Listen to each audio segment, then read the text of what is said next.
बच्चों अभी हम स्टार्ट कर रहे हैं, ये पॉइंट में सारे पॉइंट कवर करेंगे, ये लेक्चर में सारे पॉइंट कवर मेजॉरिटी हो जाएंगे, ऐसे पॉइंट कर रहे हैं।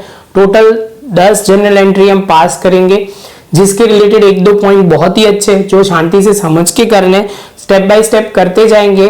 आपको प्रॉपर प्रेजेंटेशन के साथ मुझे आपको फोटो भेजना है, मतलब आपको मुझे भेजना है ये जो करने के बाद, जिससे मुझे पता चले कि आपका प्रेजेंटेशन और वो सब कुछ सही है कि नहीं। चलो बच्चा शुरू करते हैं। Record the following transaction in journal proper of Shri Ekta. तो एकता की बुक्स में आपको लिखना है, तो लिखना है journal proper in the books of एकता।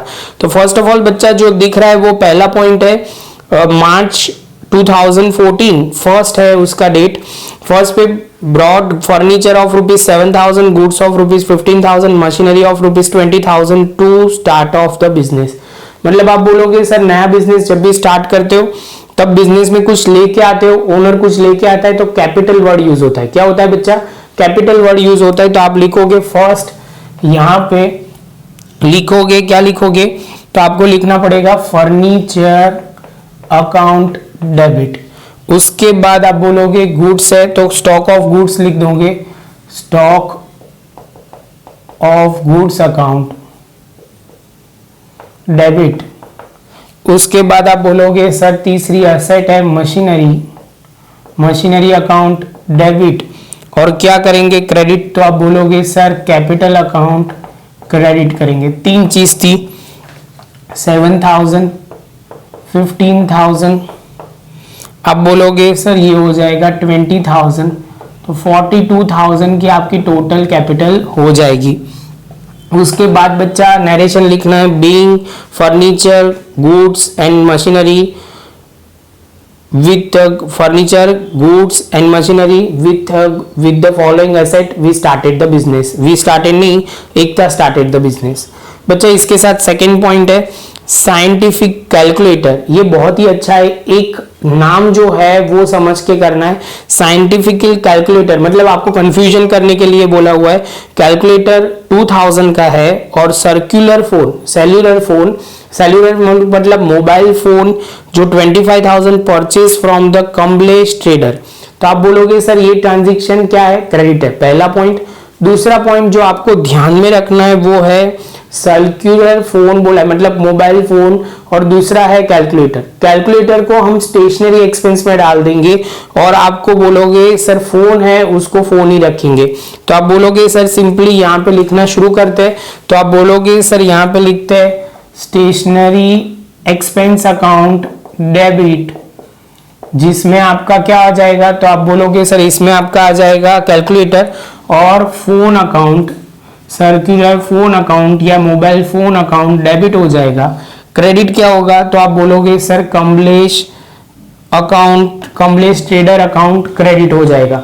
मैं ये केटी ये शॉर्ट में लिख सकता हूं, आप नहीं लिख सकते, वो ध्यान में रखना कि अदरवाइज मार्क कट हो जाएंगे। तो ये 2000, ये आप बोलोगे सर 25,000 और टोटल मिला के 27,000 हो जाएगा।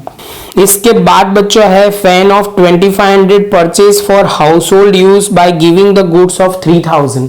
तो आप बोलोगे सर ये हाउस होल्ड गुड है, तो आप बोलोगे सर इनडायरेक्टली आपने क्या किया? फैन परचेज किया, किसके लिए? गुड्स देके और पर्सनल पर्पस के लिए। तो ये जो असेट थी वो तो बिजनेस के लिए नहीं है, वो पर्सनल पर्पस के लिए। तो आप बोलोगे सर इसका मतलब ये ड्रॉइंग अकाउंट क्या हो जाएगा? ड्रॉइंग अकाउंट डेबिट हो जाएगा। और क्रेडिट क्या हो जाएगा? आप बोलोगे सर परचेज अकाउंट क्या हो जाएगा? Purchase account. तो आप बोलोगे सर कितना लिखोगे? कितने का गुड्स दिया? तो आप बोलोगे सर 3000 का गुड्स दिया, तो 3000 की एंट्री होगी। बच्चा अच्छी तरह लिख लो, ये मैं मिटा रहा हूं क्योंकि प्रॉपर तरीके से एक ही साइड पे एंट्री आएगी। अभी फोर्थ पॉइंट पे आगे चलते हैं बच्चा। तो फोर्थ पॉइंट में क्या दिया हुआ है? Draw a bill of 8,000 to Namrata which he accept the return. Namrata है कि क्या है? तो एन है जो उन्होंने वो एक्सेप्ट किया है। तो आप बोलोगे सर इसमें एक्सेप्ट उन्होंने किया है, तो आप बोलोगे सर हमारे लिए ये बिल्स रिसीवेबल हो जाएगा। और बिल्स रिसीवेबल ऑलवेज बिजनेस की एसेट होती है, इसलिए डेबिट होता है। और क्रेडिट क्या होगा? तो आप बोलोगे सर नम्रता अकाउंट जो भी है पर्सन का नाम वो क्रेडिट होगा। तो आप बोलोगे सर ये जो है वो कितना हो जाएगा? 8,000। बच्चा ये लॉजिक अभी बहुत प्रॉपर हो जाना चाहिए, आपको उसमें डाउट नहीं होना चाहिए। Bill of Namrata endorse to Esha against her डेब्ट ऑफ 8050। बहुत सिंपल बात कर रहे हैं, हमें पहले बिल्स रिसीवेबल मिला, हमने एंडोर्स कर दिया। एंडोर्स कर दिया मतलब आप बोलोगे सर अभी आपके पास से बिल्स रिसीवेबल जाएगा, तो पहले आ रहा था तो डेबिट था, तो अभी जा रहा है तो क्रेडिट होगा। तो पहले सबसे पहले एक एंट्री लिखना शुरू करते हैं। आपको किसको पेमेंट करना था, तो आप बोलोगे सर एशा को पेमेंट करना है, लेकिन आपने पेमेंट कितना किया, तो आप बोलोगे सर एशा को आपको पेमेंट करना था 8050 और आपने 8000 ही पेमेंट किया है। जो 50 है वो डिस्काउंट लिख सकते हो या अलाउंसेस लिख सकते हो, जो भी आपको लिखना है वो लिख सकते हो। तो ये लिख लेंगे क्रेडिट साइड पे, तो डिस्काउंट रिसीव अकाउंट क्रेडिट कर देंगे। क्लियर है? अलाउंसेस लिखो तो भी चलेगा, कोई प्रॉब्लम नहीं है। इसके बाद बच्चा जो पॉइंट है वो आप बोलोगे सर ये खत्म हुआ। 6 point bill of 6000 drawn by the Bharat accepted by us, हमने एक्सेप्ट किया है एंड रिटर्न टू हिम। तो आप बोलोगे सर हम भी क्या होगा, बिल्स रिसीवेबल की जगह बिल्स पेएबल हो जाएगा, क्योंकि हमने एक्सेप्ट किया है तो बिल्स पेएबल होगा। तो आप बोलोगे सर ये बहुत सिंपल है, बिल्स पेएबल अकाउंट ऑलवेज क्या होता है बच्चा, तो आप बोलोगे बिल्स पेएबल सर क्रेडिट होता है, और डेबिट क्या होगा बच्चा, तो आप बोलोगे सर सिंपल है, उसके लिए भरत ने सामने वाली बांटी थी तो भरत अकाउंट डेबिट होगा। कितने का बिल्स हमने एक्सेप्ट किया हुआ है, तो 6000 का एक्सेप्ट किया हुआ है, तो 6000। उसके बाद 7th पॉइंट है, तो लिखा हुआ है goods of 8000 were stolen away from the godown for which the insurance company accept the claim of 75% of amount. तो अभी बोला हुआ है कि आपका 8000 का गुड्स जो है वो चोरी हो गया, उसमें से 75% उन्होंने क्या बोला कि इंश्योरेंस कंपनी ने देने के लिए रेडी है, बाकी का 25% आपके लिए लॉस होगा। तो बच्चा लिखना शुरू करते हैं, हमें इंश्योरेंस कंपनी से कितने पैसे लेने हैं, तो आप बोलोगे सर इंश्योरेंस कंपनी, ब्रैकेट में लिख रहा हूं, ये समझने के लिए लिख रहा हूं जिससे आपको क्लैरिटी ज्यादा आएगी। तो आप बोलोगे सर ये जो होगा 8000 का 75% करेंगे। सेम वे आप बोलोगे loss due to stolen of goods account debit होगा, और क्रेडिट क्या होगा, परचेज अकाउंट।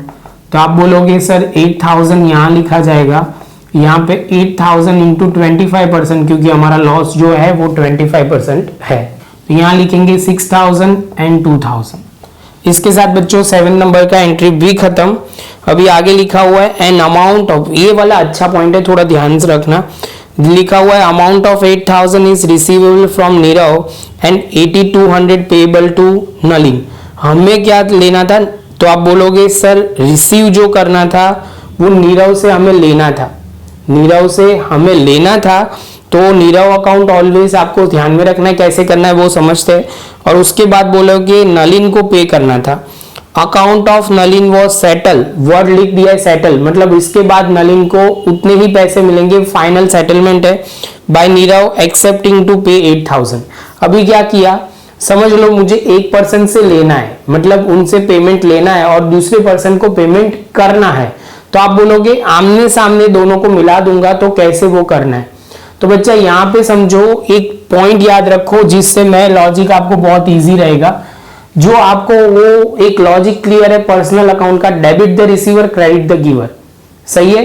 नलिन को पैसे मिल रहे हैं या नलिन को पैसे देने होंगे, तो आप बोलोगे सर नलिन को पैसे मिल रहे हैं, तो डेबिट द रिसीवर, तो नलिन जो है वो आप लिखोगे नलिन अकाउंट क्या होगा, तो आप बोलोगे सर जो नलिन है वो आप बोलोगे नलिन अकाउंट डेबिट होगा।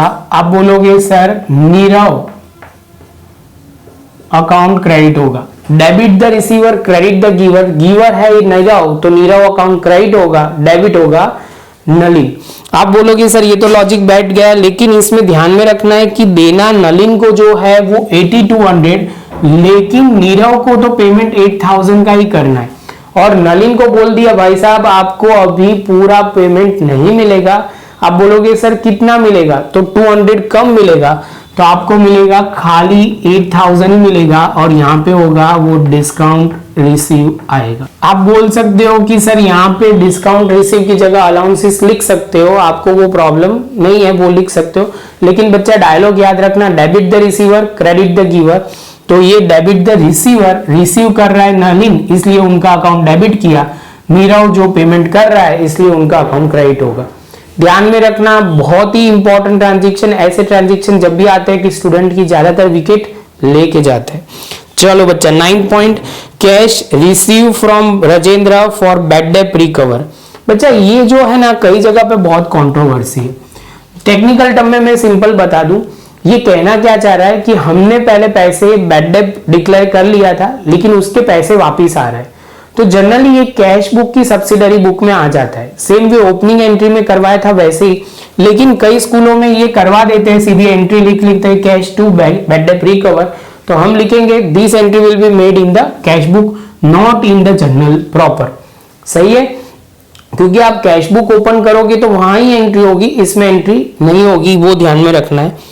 10th point, 300 is payable to Manoj for interest. हमें मनोज को इंटरेस्ट पे करना है, नाम लिखा है पर्सन का नाम, तो अभी यहां नाम लिखना पड़ेगा बच्चा, ये ध्यान में रखना। सबसे इंपॉर्टेंट पॉइंट है, इसमें बहुत कंफ्यूजन आता है। हमें इंटरेस्ट पे करना है तो इंटरेस्ट हमारे लिए तो एक्सपेंस ही होता है, ये सही है। मैंने वो आपको बोला था कि आपको ऐसे लिखना है अनपेड सैलरी की जगह इंटरेस्ट है, लेकिन बच्चा यहाँ पे नाम दिया हुआ है तो हमें नाम लिखना पड़ेगा टू मनोज अकाउंट, और वो जो अमाउंट है वो 2000। ये दो एंट्री ध्यान में रखना। पर्सन का नाम दिया है तो हमें नाम लिखना पड़ेगा कि सर आपको इंटरेस्ट पे मनोज को करना है, आपका अनपेड इंटरेस्ट है। नाम नहीं दिया होता तो हम लिखते अनपेड इंटरेस्ट अकाउंट। सही है बच्चा, और ये इंटरेस्ट पे करना है हमारे लिए एक्सपेंस है इसलिए डेबिट है। शांति से स्टेप बाय स्टेप सारी एंट्री प्रॉपर लिख लो, उसके बाद मुझे फोटो भेजो, मैं चेक करूंगा, उसके बाद हम आगे जाएंगे। मिलेंगे अब नए लेक्चर में। शांति से स्टेप बाय स्टेप प्रॉपर अपनी नोटबुक में लिख लो।